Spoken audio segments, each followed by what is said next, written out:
سورہ آل عمران آیت نمبر 12۔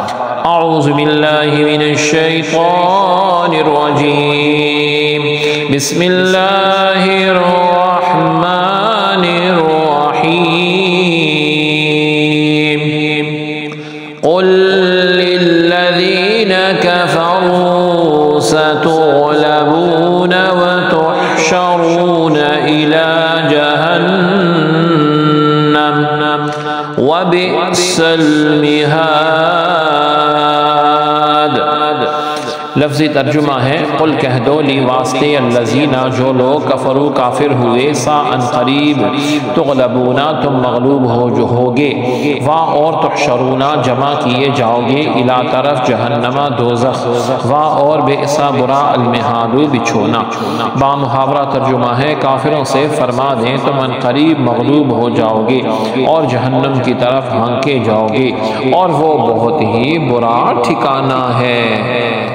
آیت کی تفسیر میں فرمایا گیا ستغلبون، عن قریب تم مغلوب ہو جاؤ گے۔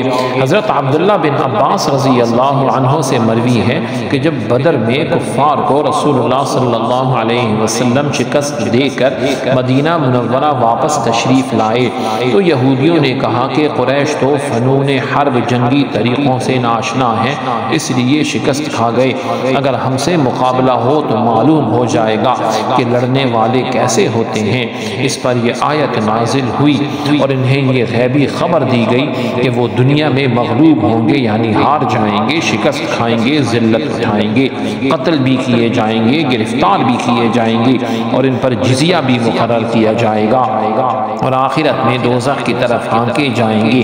چنانچہ ایسا ہی ہوا، اور کچھ ہی عرصے میں یہودی قتل بھی ہوئے، گرفتار بھی کیے گئے، اور اہل خیبر پر جزیہ بھی مقرر فرمایا گیا، اور قیامت کے دن انہیں جہنم کی طرف ہانکا جائے گا اور ان کو بچانے والا کوئی نہ ہوگا۔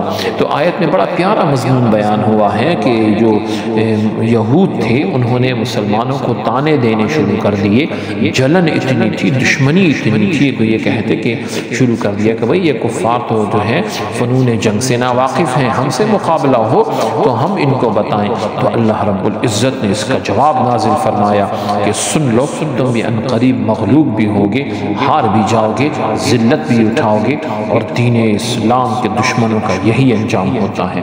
اللہ رب العزت ہم سب کو دنیا اور آخرت دونوں کی شاندار کامیابیاں نصیب فرمائے۔ سبحانک اللہم و بحمدک، اشہد ان لا الہ الا انت، استغفرک و اتوب الیک، وصلی اللہ تعالی علی خیر خلقہ محمد وعلی آلہ و اصحابہ اجمعین برحمتک یا ارحم الراحمین۔